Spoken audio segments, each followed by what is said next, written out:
पिछली क्लास में हम कबीरदास जी के जीवनी पर प्रकाश डालते हुए उनकी जन्म तिथि को लेकर और उनके जन्म को लेकर फिर मृत्यु को लेकर काफ़ी कुछ बातें किए हैं।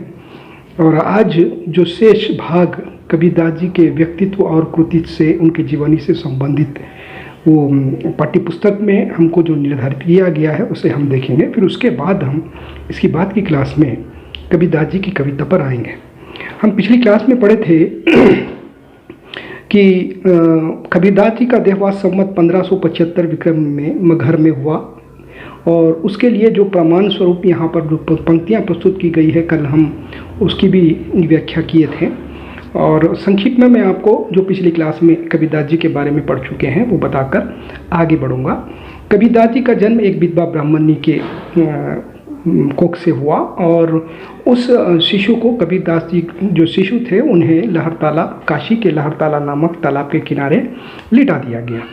तो वहाँ पर प्रतिदिन नीरू और नीमा नाम के जुलाहे कपड़े धोने के लिए आते थे और उन्होंने उस शिशु को देखा, बड़े प्रेम से अपने गले लगाए और उनका पालन पोषण किया। कबीरदास जी जन्मे हिंदू धर्म में और उनका पालन पोषण मुस्लिम परिवार में हुआ। नीरू और नीमा काशी के मुस्लिम जुलाहे थे, उन्होंने उनका पालन पोषण किया। कबीरदास जी ज्यों ज्यों बढ़ते गए उनके भीतर क्रांतिकारी विचारधारा जन्म देने लगी। दोनों धर्मों को उन्होंने देखा, अपने अनुभव से उन्होंने काफ़ी कुछ ज्ञान इकट्ठा किया और दोनों धर्मों में जो बात उन्हें पसंद आती थी उसे स्वीकार लिए और जो बात उन्हें ठीक नहीं लगती थी उसका उन्होंने खुलकर विरोध किया। और कबीरदास जी अक्खड़ किस्म के आदमी थे। हजारी प्रसाद द्विवेदी ने इन्हें वाणी का डिक्टेटर कहा। जो कहते थे खुलकर कहते थे, डटकर कहते थे और किसी से उन्हें भय नहीं होता था। जो बात उन्हें बुरी लगती थी उसका खुलकर वो विरोध करते थे। ऐसी मानसिकता वाले कबीरदास जी जो काशी में जन्मे, फिर बाद में उनकी मृत्यु मगहर में हुई। मगहर जाने के बाद वहाँ पर उन्होंने मृत्यु को प्राप्त किया। ऐसे महान कवि जो भक्ति काल के ज्ञानाश्रयी शाखा के प्रवर्तक माने जाते हैं। मैंने पिछली क्लास में आपको ज्ञानाश्रयी शाखा का भी परिचय दिया कि भक्ति काल में दो प्रकार की भक्ति प्रमुख रूप से है, सगुण और निर्गुण। सगुण में दोनों प्रकार की भक्ति है, राम भक्ति शाखा, कृष्ण भक्ति शाखा, और निर्गुण में ज्ञान भक्ति शाखा और प्रेम भक्ति शाखा। तो ज्ञान भक्ति शाखा के प्रवर्तक महात्मा कबीरदास जी है। वाणी के डिक्टेटर है, बाह्य आडंबरों का विरोध करने वाले, एक अच्छे समाज सुधारक के रूप में भी उन्होंने नाम कमाया है। कबीरदास जी एक कवि भी थे, दार्शनिक भी थे, समाज सुधारक भी थे, इस प्रकार एक अच्छे कवि भी थे। तो ये सारे प्रकार के जो गुण कबीरदास जी में हम देख रहे हैं, उनके जीवनी से संबंधित और उनके जो विभिन्न आयाम है उनके जीवन के, उस पर जो है विस्तार से प्रकाश डाला गया है। और हम कल जो पढ़े थे वो पेज नंबर 2 यहाँ तक पढ़े थे। पेज नंबर 2 में अब जो शेष भाग रह गया है उसे हम आगे बढ़ाएंगे, ठीक है। तो इनके मृत्यु के प्रमाण के लिए यहाँ पर पंक्तियाँ जो प्रस्तुत की गई है। संवत 1575 क्यों मगहर को गौन, माघ सुधी एकादशी रलो पौन में पौन। यानी 1575 में मगहर को उन्होंने छत्र छाया बनाया और वहाँ पर विश्राम किया। उनकी समाधि मगहर में मौजूद है और माघ सुदी एकादशी का समय था, उस समय उनकी मृत्यु हुई। कबीर की भक्ति भावना में हठयोग का प्रभाव दर्शित होता है। उनकी भक्ति में निष्काम भाव की प्रबलता है तथा निर्गुण ब्रह्म के प्रति अटूट श्रद्धा एवं विश्वास प्रकट किया गया है। हठयोग का प्रभाव जो आदिकाल में हम पढ़ते हैं, गोरखनाथ हठयोग के प्रवर्तक माने जाते हैं। योग साधना के द्वारा भक्ति प्रस्तुत करना, ईश्वर को पसंद करना, ये जो प्रक्रिया है, ये इसका प्रभाव, नाथपंथियों का प्रभाव, गोरखनाथ के हठयोग का प्रभाव कबीरदास जी पर हमको दिखाई देता है। उनकी योग साधना का प्रभाव कबीरदास जी के भक्ति पर हमको दिखाई देता है। और इनकी जो भक्ति है इसमें कोई काम वासना नहीं है। इनकी भक्ति एकदम शुद्ध और पवित्र है, निष्काम है और निर्गुण ब्रह्म के प्रति उनकी अटूट आस्था है। हमने अभी आपको बताया कि भक्ति काल के निर्गुण भक्ति धारा के आप ज्ञानाश्रयी शाखा के प्रवर्तक हैं। यानी इनकी जो भक्ति भावना है, वे जो भक्ति और उपासना करते हैं उसमें उन्होंने ईश्वर को निराकार माना है, निर्गुण माना है। किसी मूर्ति का आलंबन या किसी फोटो का आलंबन वो नहीं लेते थे। निर्गुण भक्ति में उनका अटूट विश्वास था, तो उनकी भक्ति भावना, भक्ति पद्धति निर्गुण मानी जाती है। और उन्होंने मूर्ति पूजा तथा अवतारवाद का खंडन करते हुए ईश्वर के नाम स्मरण को महत्व दिया है। कबीर के दार्शनिक विचारों पर अद्वैत सिद्धांत, अद्वैतवादी वेदांत दर्शन का प्रभाव दर्शित होता है। उन्होंने अपनी रचनाओं में ब्रह्म, जीव, माया, जगत के संबंध में अत्यंत सरल भाषा में अपने विचार व्यक्त किए हैं। उनका रहस्यवाद साधनात्मक रहस्यवाद है। तो जैसा कि हमने बताया कि निर्गुण भक्ति में विश्वास रखने के कारण कबीर दास जी अवतारवाद पर भी विश्वास नहीं रखते थे और मूर्ति पूजा के प्रति भी उनका कोई विशेष लगाव नहीं था और उसके प्रति उनका कोई विश्वास भी नहीं था। तो मूर्ति पूजा का विरोध करते हुए तो उन्होंने साफ दोहा भी लिखा था, पहान पूजे हरि मिले में पूजू एक पहाड़, ताते यह झाकी बली फीस खाए संसार। तो इस प्रकार जो भी कहते थे कबीरदास जी खुलकर कहते थे, हिचकिचाते नहीं थे, अक्खड़ किस्म के आदमी थे, वाणी के डिक्टेटर थे। तो उन्होंने अवतारवाद का भी विरोध किया, मूर्ति पूजा का भी विरोध किया और नाम स्मरण पर ज़्यादा इनका विश्वास था। नाम स्मरण और गुरु की महिमा आदि बातों पर कबीर आदि संत कवियों का अटूट विश्वास था, असीम विश्वास था। और उनके जो दार्शनिक विचार थे, उनका जो दर्शन है, कबीरदास जी का जो दर्शन है, भक्ति को प्रस्तुत करने की जो पद्धतियाँ हैं, उसमें हम शंकराचार्य जी के अद्वैत सिद्धांत का प्रभाव स्पष्ट रूप से देखते हैं। अद्वैत, दो नहीं एक, इस प्रकार की जो भावनाएं शंकराचार्य जी के अद्वैत सिद्धांत में हमको दिखाई देती है, उस प्रकार की भावनाएं कबीरदास जी के दर्शन में भी हमको दृष्टिगोचर होती है। उन्होंने अपनी रचनाओं में ब्रह्म, जीव को, माया को और जगत को स्पष्ट रूप से प्रकट किया है। अब ब्रह्म और जीव का जो संबंध है, कबीरदास जी के रहस्यवादी दोहा वो आप लोगों को याद होगा, जल में कुंभ है, कुंभ में जल, जल में कुंभ है, कुंभ में जल, बाहर भीतर पानी, फूटा कुंभ जल जल में समाना, यह तथ्य जानोगे नहीं। कबीरदास जी का ये बहुत मशहूर दोहा है जिसमें रहस्यवादी भावना स्पष्ट होती है। ब्रह्म और जीव के संबंध को वो बताने का प्रयास कर रहे हैं। देखिए यहाँ पर जल में कुंभ है, यानी कुंभ में जल है। कुंभ में जो जल है, जल यानी समंदर है, समंदर में घड़ा है, एक पॉट है, उसमें पानी है, बाहर भी पानी है, अंदर भी पानी है। बाहर जो पानी है वो ब्रह्म यानी परमात्मा के प्रतीक है और कुंभ के अंदर जो पानी है वो जीव का प्रतीक है। फूटा कुंभ जल जल में समान हो, यानी जब पानी के अंदर रहने वाला वो जो घड़ा है उसको फोड़ दिया जाए या फूट जाता है तो उसके अंदर का पानी फिर बाहर के पानी से जाकर मिल जाता है। तो यानी जीव आत्मा परमात्मा में विलीन हो जाती है। यही जो है ब्रह्म और जीव का संबंध है, ऐसा होना चाहिए। परमात्मा में आत्मा का विलीन होना ही मुक्ति है और यही जो है जीवन का रहस्य है और जीवन का मूल मकसद है। कबीरदास जी ये बताना चाहते हैं। तो उन्होंने माया का भी वर्णन बड़े अच्छे ढंग से किया है। माया को महाठगनी कहा है और माया मीठी मीठी तजी न जाई कहा है। माया मीठी मीठी हम जानी और त्रिगुण फांस लिए कर डोले बोले मधुर बानी। कबीरदास जी ने एक स्थान पर कहा है कि माया जो है ठगने वाली होती है और त्रिगुणों से अब फांस लेती है लोगों को, सतोगुण, रजोगुण और तमोगुण। इस प्रकार के जो गुण होते हैं माया में, वो अपने इन तीनों गुणों के द्वारा लोगों को अपने जाल में फांस लेती है।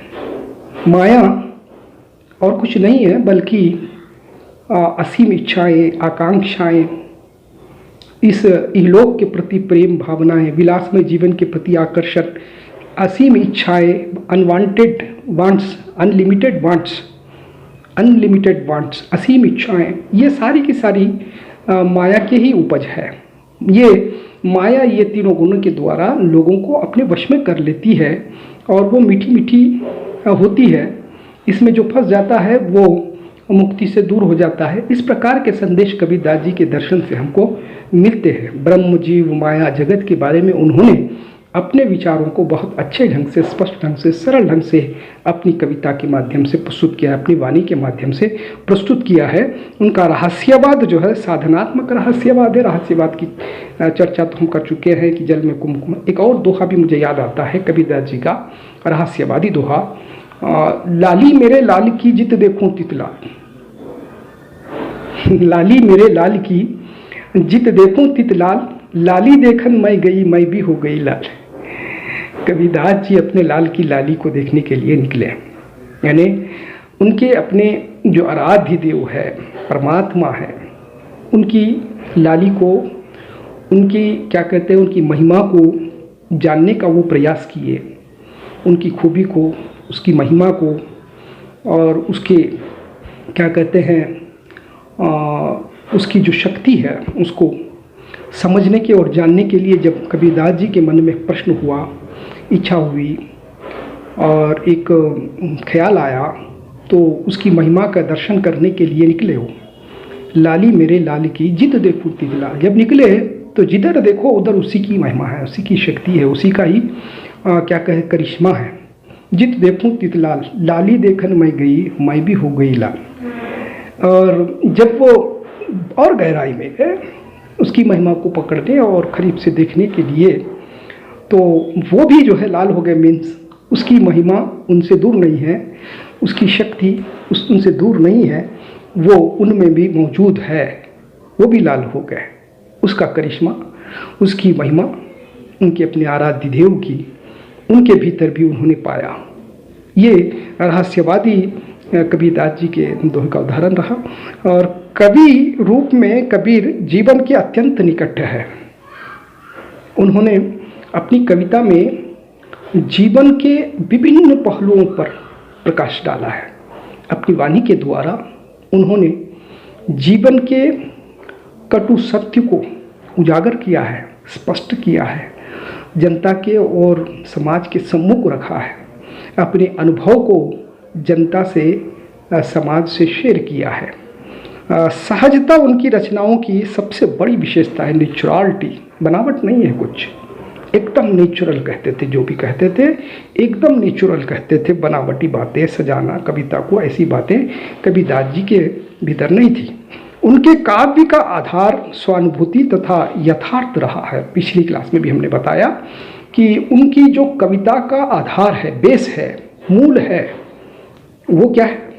वो सहजता है और यथार्थ है, स्वानुभूति है, आप बीती है, खुद उन्होंने अनुभव किया, आँखों से देखा, जीवन जीकर अपने अनुभवों को हमारे साथ, जनता के साथ, समाज के साथ वो शेयर करते हैं। उनकी ये सबसे बड़ी विशेषता है। और उन्होंने स्पष्ट रूप से कहा है, क्या कहा है? मैं कहता हूँ आँखी ने देखी। कबीरदास जी कहते हैं, मैं कहता हूँ आँखी ने देखी, तू कहता कागज लेखी। कबीरदास जी कहते हैं उन लोगों से संबोधित करते हुए जो लोग कागज पर लिखा हुआ पढ़कर अनुभव को इकट्ठा करते हैं, और जो लोग बड़े बड़े पुस्तकों को, पोथियों को पढ़कर अनुभव को इकट्ठा करते हैं और उसकी बुनियाद को, उसकी तह को जाने बगैर, उसे भोगे बगैर, उसे अनुभव किए बगैर जनता के सम्मुख, समाज के सम्मुख रखते हैं, ऐसे पाखंडी लोगों के विरोध में खड़े होकर कबीरदास जी कहते हैं कि तुमने पोथियों को पढ़ा है, बड़े बड़े पुस्तकों को पढ़ा है, और बिना प्रमाण के, बिना स्वानुभूति के तुम उड़ान बातें कहते हो, हवाई बातें कहते हो।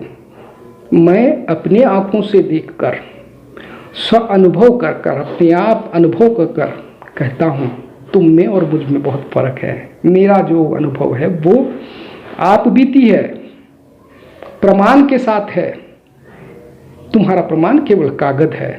कबीरदास जी ऐसे लोगों का भी विरोध करते हैं। और वो आगे कहते हैं कि उनके व्यक्तित्व में भक्त, दार्शनिक, समाज सुधारक तथा कवि का समन्वय था। ये बात तो हमने अभी आपको बताया कि कबीरदास जी एक भक्त भी थे। कबीरदास जी को भक्त भी कहा जा सकता है और दार्शनिक भी कहा जा सकता है, समाज सुधारक भी कहा जा सकता है, और एक अच्छे भक्ति काल के कवि भी कहा जा सकता है। यानी कबीरदास जी कवि भी थे, दार्शनिक भी थे, भक्त भी थे और एक अच्छे समाज सुधारक भी थे। उनकी नीति और व्यावहारिक आचार विचार संबंधी रचनाओं में सरलता तथा स्पष्टता दर्शित होती है, किंतु योग तथा साधना संबंधी रचनाओं में सांकेतिकता एवं प्रतीकात्मकता दृष्टिगोचर होती है। तो उनके दो प्रकार की रचनाएं हम देख सकते हैं। एक वो है जिसमें व्यावहारिक और नीतिपरक कविता को प्रस्तुत किया गया है। रोज के जो हमारे दैनिक जीवन में जो हमारे व्यावहारिक शैली होती है, उठना बैठना चलना फिरना जीवन जीना, और नीतिपरक कुछ ना कुछ नीति प्रस्तुत किया जाता है। तो ऐसी कविता का एक भाग, और दूसरी जो कविताएं हैं वो योग और साधना संबंधी है, जिसमें बातें थोड़ा अस्पष्ट है, यानी संकेतात्मकता का प्रयोग किया, प्रतीकात्मकता का प्रयोग किया गया है। जैसे अभी मैंने आपको जो दो दोहे रहस्यवादी पढ़कर सुनाया आ रहा, जिसमें लाली मेरे लाल की, जल में कुंभ है कुंभ में जल, इसमें संकेतात्मकता है। ये थोड़ी बात जो है अस्पष्ट है, ये सबको समझ में आने वाली नहीं है। ये व्यावहारिक जीवन और नीति से संबंधित बात नहीं है, ये बात तो साधना से संबंधित है, भक्ति से संबंधित है, ब्रह्म और जीव से संबंधित है। तो ऐसे कविता का भाग भी उनका है कि जिसमें संकेत किए गए हैं, प्रतीकात्मक रूप से बात को समझाने का प्रयास किया गया है, जो ब्रह्म और जीव से संबंधित, माया से संबंधित आदि बातें। अब जो एक और भाग उनका है जो व्यावहारिक जीवन से संबंधित है, नीतिपरक है, वो तो एकदम सरल और स्पष्ट और सहज है। तो तृतीय श्रेणी का पाठक भी उसे स्पष्ट रूप से समझ सकता है। लेकिन जो संकेतात्मक बातें हैं, जो प्रतीकात्मक बातें हैं, वो तृतीय श्रेणी पाठक को समझ में नहीं आती है। उसको समझने के लिए समझ की जरूरत होती है, भक्ति की जरूरत होती है। सब लोगों को बात समझ में नहीं आती है। ऐसा भी भाग उनकी कविता में हमको मिलता है। उन्होंने अपनी रचनाओं के माध्यम से सामान्य जनों के लिए मन की पवित्रता, सदाचरण और सहज सरल जीवन, परोपकार, धैर्य, क्षमा, विनम्रता, गुरु महिमा तथा जीवन की सार्थकता का महत्व प्रतिपादित किया है। कबीरदास जी ने जो संदेश जनता को दिया है, समाज को दिया है, उसमें मूलतः जो बातें यहाँ पर प्रस्तुत की गई है वो है मन की पवित्रता का संदेश। कबीर की वाणी का प्रमुख संदेश है, मन को पवित्र बनाना है। माला फेरत जुग भया फिरा न मन का फेर, कर का मन का डारी दे मन का फेर। कबीरदास जी कहते हैं कि माला फेरते फेरते एक युग बीत गया, लेकिन मन का कोई क्या कहते हैं उसको, मन का जो गंदगी मन की है वो दूर नहीं हुई। जो मन की जो भाव क्या कहते हैं उसको, वासनाएं हैं वो दूर नहीं हुई, गंदगी उसकी दूर नहीं हुई। और एक युग बीत जाने के बाद भी जिससे कोई लाभ नहीं है, तो ऐसे मन के को फेरते फेरते क्यों समय व्यर्थ करते हो, उसे फेंक दो। उठा मन के बारे में सोचो, मन को साफ करने के लिए कोई प्रयास करो, मन को पवित्र बनाओ। मन की पवित्रता के प्रति कबीरदास जी ने एक मूल संदेश दिया है।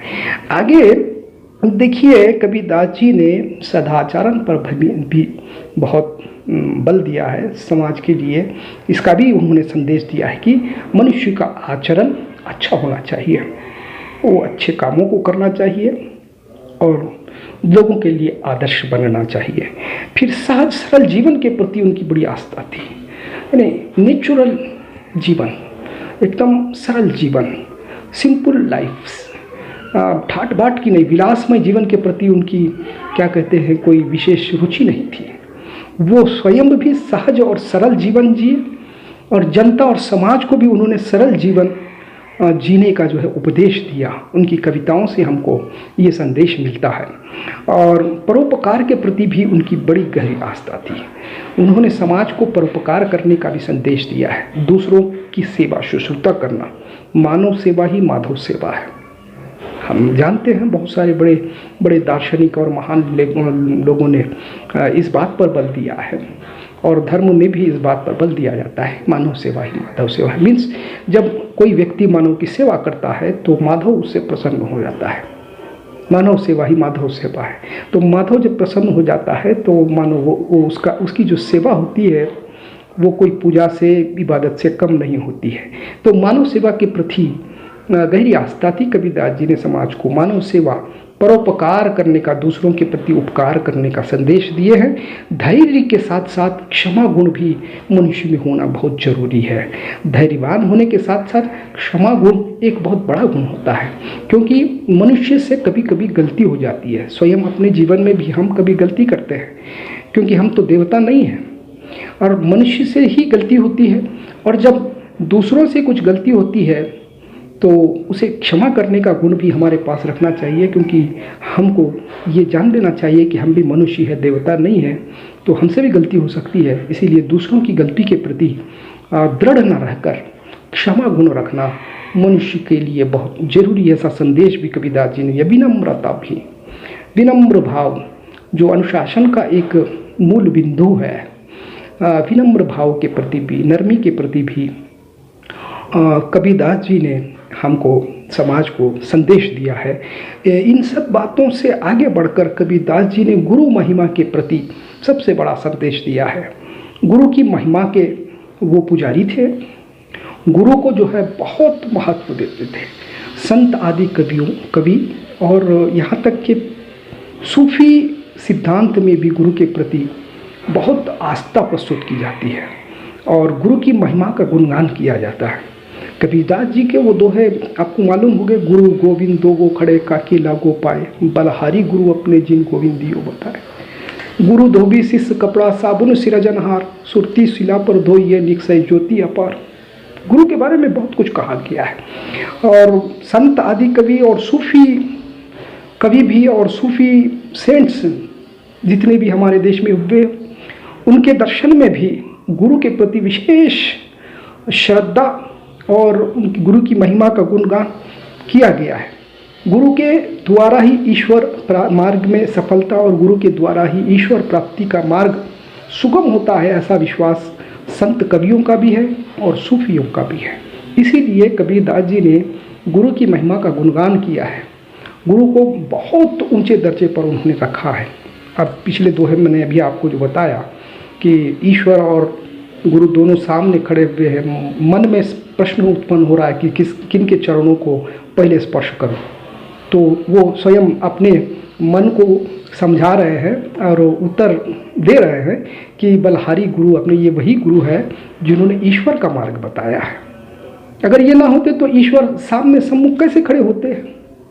तो पहले ईश्वर से पहले वो गुरु के चरण को स्पर्श करना चाहते हैं।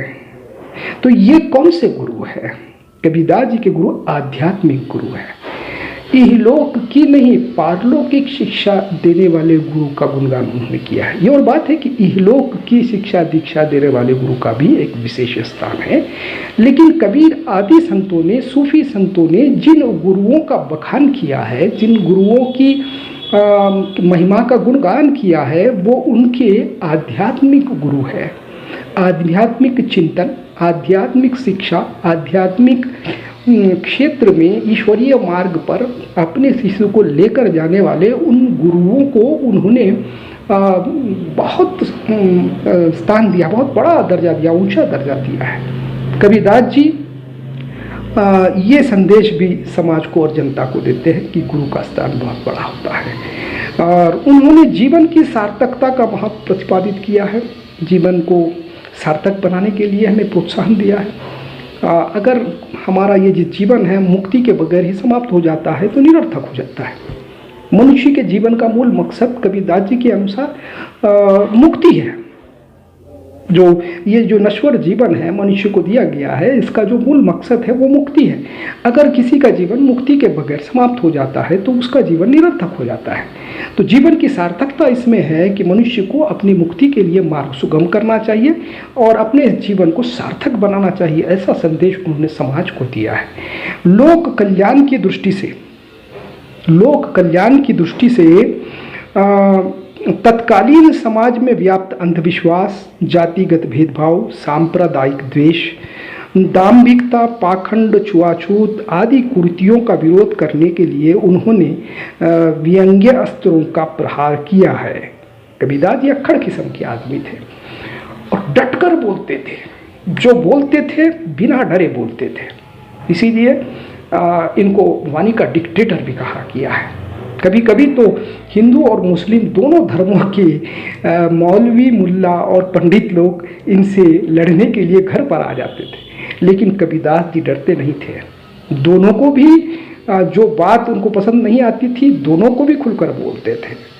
ये कबीर थे कबीरदास, जो भक्ति काल के ज्ञानाश्रयी शाखा में एक महान कवि के रूप में, एक महान समाज सुधारक के रूप में ख्याति को प्राप्त किए। आज हम उन्हें पढ़ रहे हैं, हमारे सिलेबस में उन्हें रखा गया है।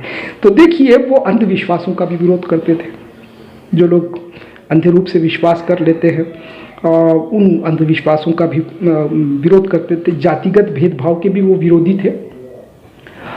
यानी जातिगत भेदभाव जो लोग प्रस्तुत करते हैं, यानी जात के भेदों को लेकर भी उन्होंने बहुत सारी पंक्तियां कही है। पिछली क्लास में मैं आपको बताया था कि जाति ना पूछो साधु की, पूछ लीजिए ज्ञान, मूल करो तलवार का, पड़ा रहने दो म्यान। फिर उसके बाद जाति पाति पूछे नहीं कोई, हरि को बजे सो हरि को हुई। जात पात का भी उन्होंने विरोध किया है, जो हमारे समाज में सबसे बड़ी कुरीति, जब सबसे बड़ी कमजोरी जी थी जात पात की, उसके प्रति कबीरदास जी जो है खुलकर बोले हैं। कबीरदास जी स्वयं जुलाहे परिवार में उनका पालन पोषण हुआ। छोटी जाति जुलाहा परिवार मुस्लिम धर्म में छोटी जाति मानी जाती है, और जन्मतः वे ब्राह्मण थे, लेकिन पालन पोषण छोटी जात में हुआ था। लेकिन वो जात पात का खुलकर विरोध करते हैं, जात पात के विरोधी थे, और सांप्रदायिक देश भाव के भी वो विरोधी थे। सांप्रदायिकता से भी उन्हें नफरत थी। किसी एक धर्म को उठाना, किसी को बिठाना, ये भी उन्हें पसंद नहीं था। और पाखंड, दिखावा, दाम्भिकता इसको कहते हैं। दिखावे के बारे में अभी आपको बताया कि माला फेर जुग भया फिरा न मन का फेर, कर का मन का डारी दे मन का मन पर फेर। इस तरह की दोनों धर्मों में जो भी बातें उनको पसंद नहीं आती थी, उसका खुलकर विरोध करते थे। ऐसे बहुत सारे दोहे हैं, इसको सारे दोहे तो मैं यहाँ पर नहीं बता सकता हूँ, लेकिन संक्षिप्त आपको बता रहा हूँ कि दोनों धर्मों पर भी उन्होंने प्रहार किया है। मुल्ला खड़े होकर मस्जिद पर बांग देता है कहकर एक जगह कहा है, छापा तिलक कहकर एक जगह कहा है। दोनों धर्मों में भी जो बात उनको ठीक नहीं लगती थी, दोनों धर्मों को उन्होंने लथाड़ा है। दोनों धर्मों के जो बातें उनको समझ में नहीं आई उसका विरोध किया है, और पाखंड का उन्होंने विरोध किया है, छुआछूत का भी उन्होंने विरोध किया है। उन्होंने व्यंग्यास्त्रों का प्रयोग भी किया है। इस संदर्भ में कबीर में युग प्रवर्तक की दृढ़ता, साहस तथा निर्भीकता थी। सामाजिक सुधार की दृष्टि से उनकी रचनाओं में पथ प्रदर्शक का कार्य किया है। तो उनकी रचनाएं सामाजिक दृष्टि से एक पद प्रदर्शक का काम करती हैं। समाज को एक अच्छा मार्ग बताने में उनकी रचना सक्षम है, उनकी वाणी सक्षम है।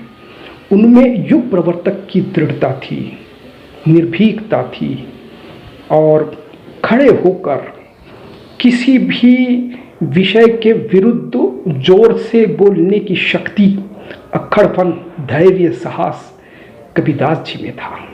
ये सब में नहीं होता है। किसी धर्म के विरुद्ध में आज अगर कोई एक बात कह देता है तो लोग उसके घर के सामने खड़े हो जाते हैं और उसको घर से बाहर निकालते हैं।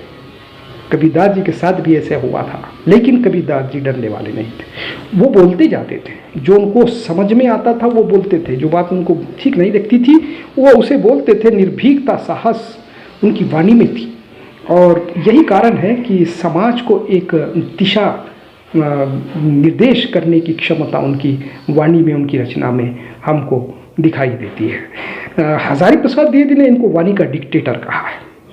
कबीर की भाषा सहज, सरल, महत्वपूर्ण तथा प्रभावी रही है।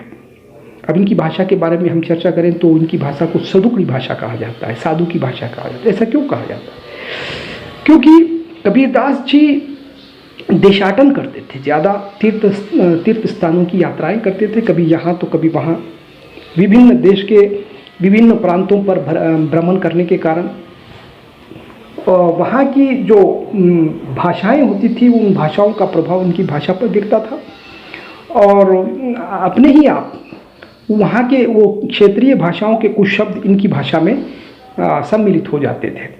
तो विभिन्न प्रांतों के भाषाओं के शब्द इनकी भाषा में मिल जाने के कारण इनकी जो भाषा बनी वो सदुकड़ी भाषा बन गई, वो फ़कीर की भाषा बन गई, वो साधु की भाषा बन गई। इसीलिए इनकी भाषा को सदुकड़ी भाषा कहा जाता है। क्योंकि आप लोग जानते हैं, मैं भी जानता हूँ कि भाषा परिवर्तनशील होती है। और गुलाब राय जी ने एक स्थान पर लिखा था, कोस कोस पर बदले पानी, 4 कोस पर पानी। 1 कोस जाते ही पानी बदल जाता है और 4 कोस दूर जाने के बाद वाणी बदल जाती है, भाषा बदल जाती है। भाषा परिवर्तनशील है और ये परिवर्तनशील उसका गुण होने के कारण ही आज इस धरती पर अनगिनत भाषाएं जन्म ले चुकी है। निसंदेह धरती की शुरुआत में एक ही भाषा थी होगी, लेकिन भाषा परिवर्तनशील होने के कारण कोस कोस पे लोग जो है बोलने के कारण उसमें परिवर्तन होता गया। तो इसी प्रकार कबीरदास जी की जो भाषा है वो एक नई सदुकड़ी भाषा के रूप में इसलिए बोली जाती है क्योंकि वे विभिन्न स्थानों का भ्रमण करते थे, पर्यटन करते थे, वहाँ के शब्द अनायास ही इनकी भाषा में उपस्थित हो गए। इसीलिए इनकी भाषा को सदुकड़ी भाषा कहा जाता है। इनकी भाषा में ब्रज भाषा के शब्द भी आपको दिखाई देते हैं, अवधी भाषा के भी शब्द आप ढूंढ सकते हैं, अरबी शब्द भी आपको मिल जाएंगे, फारसी शब्द भी, उर्दू के शब्द भी आपको मिल जाएंगे। यानी बहुत सारे भाषाओं के कुछ शब्द इनकी अपनी भाषा में अनायास ही आ गए, इसीलिए इनकी भाषा को सदुकड़ी भाषा कहा जाता है। उनकी भाषा को विद्वानों ने सदुकड़ी कहा। सिद्ध तथा नाथ संप्रदाय के प्रभाव से उन्होंने दोहा, छंद, प्रतीक एवं उलटबासियों का प्रयोग किया है। तो देखिए, इनको नाथ और सिद्धों के आदिकाल के जो नाथ और सिद्ध कवि हुए हैं, अभी मैंने आपको बताया कि नाथपंथियों में गोरखनाथ हठयोग के प्रवर्तक माने जाते हैं। तो इनके द्वारा दोहा छंद का प्रभाव कबीरदास जी पर पड़ा और उन्होंने अपनी कविता को, अपनी वाणी को दोहा छंद के द्वारा प्रस्तुत किया। नाथों और सिद्धों का ये प्रभाव दिखाई देता है। उलटबासियों का भी प्रयोग हुआ है कबीरदास जी। उलटबासी क्या कहते हैं उसको, व्यंजन रूप में किसी बात को सीधा ना कहकर घुमा फिरा कर कहना, व्यंजन को ही उलटबासी कहा जाता है। घुमा फिरा कर कहना, दिन में तारे देखना, दिन में तारे नजर आना, इस तरह की जो बातें होती है घुमा फिरा कर जो कही जाती है उसको उलटबासी। कबीरदास जी ने उलटबासियों का भी प्रयोग किया है। इस अस्थायी जीवन का सदुपयोग करते हुए कर्मरत रहने का जो संदेश उन्होंने दिया है वह आज भी हमारे लिए प्रासंगिक है। उन्होंने स्वयं कहा था, क्या कहा था? कबीरा खड़ा बाजार में, कबीरा खड़ा बाजार में मांगे सबकी खैर, कबीरा खड़ा बाजार में मांगे सबकी खैर, ना कहूँ से दोस्ती ना कहूँ से बैर। कबीरदास जी कहते हैं कि ये जो जीवन है नश्वर है, अशाश्वत है। तो इस अशाश्वत जीवन को जो है हम कर्मरत होकर जीना चाहिए, वो अस्थायी जीवन का सदुपयोग कर लेना चाहिए। इसका जो जीवन हमें जो दिया गया है इसका सदुपयोग करना चाहिए, मुक्ति के लिए इसे प्रयोग करना चाहिए। अब ये तो बस सबके बस की बात नहीं है। माया का जो जिक्र हुआ था अभी, माया कुछ ऐसी माया है जो त्रिगुणों के द्वारा मनुष्य को अपने वश में कर लेती है। इच्छाएं, आकांक्षाएं, वासनाएं, विलासमय जीवन, ये सारी बातें जो है मनुष्य को अपनी तरफ खींच कर ले जाती है। तो कबीरदास जी यहाँ पर जो संदेश दे रहे हैं कि इन सारी वासना और इच्छाओं से परे होकर जीवन को सार्थक बनाना, इसका सदुपयोग करना मनुष्य के लिए बहुत ज़रूरी है। वो स्वयं अपने जीवन के बारे में बताते हैं कि कबीरा बाजार में खड़ा हुआ है। कहाँ खड़ा हुआ है? बाजार में खड़ा हुआ है। उसे किससे दुश्मनी नहीं है, वो सबकी खैर चाहता है, सबकी भलाई चाहता है, न हिंदू न मुस्लिम न सिख ईसाई। कबीरदास जी कहते हैं कि वो बाजार में खड़े हुए हों, वो किसी से दुश्मनी नहीं रखता है, वो सबकी खैर चाहता है। और ना कहूँ से दोस्ती ना कहूँ से बैर, ना किसी से दुश्मनी रखता है और ना वो किसी से बैरता रखता है, न किसी से दोस्ती रखता है। वो तो अपने जीवन को सदुपयोग कर मुक्ति के मार्ग पर ही आगे बढ़ना चाहता है। कबीरदास जी स्वयं अपने जीवन के बारे में इस प्रकार बताते हैं। समग्रतः अंततो गत्वा, हम ये कह सकते हैं, क्या कह सकते हैं कि कबीर उच्च कोटि के साधक थे तथा उनके उपदेश, उनकी वाणी समस्त जनमानस के लिए संजीवनी सिद्ध हुई है। हम अंततोगत्वा ये कह सकते हैं कि कबीरदास जी एक उच्च कोटि के साधक थे, एक अच्छे साधक थे, भक्त थे, और उनके जो उपदेश है, उनका जो संदेश है, वो जो है समस्त जगत के लिए और जनमानस के लिए, सारी जनता के लिए एक संजीवनी का काम कर सकती है। संजीवनी उसको कहते हैं जिसमें मृतक को जीवित करने की शक्ति होती है, मरे हुए को जिंदा करने की शक्ति होती है। जो मरा हुआ है, जो मरा हुआ है मीन्स समाज में मरा हुआ व्यक्ति वो होता है जो माया के घेरे में आकर अपने जीवन की सार्थकता से दूर हो जाता है, जीवन की जो मूल मकसद है उससे दूर हो जाता है, तो वो मृतक है। तो ऐसे मृतक को जिंदा करने के लिए संजीवनी का काम कबीरदास जी के संदेश, कबीरदास जी का दर्शन, कबीरदास जी की वाणी जो है काम करती है। वो एक महान साधक थे, कवि थे, भक्त थे, दार्शनिक थे और समाज सुधारक भी थे।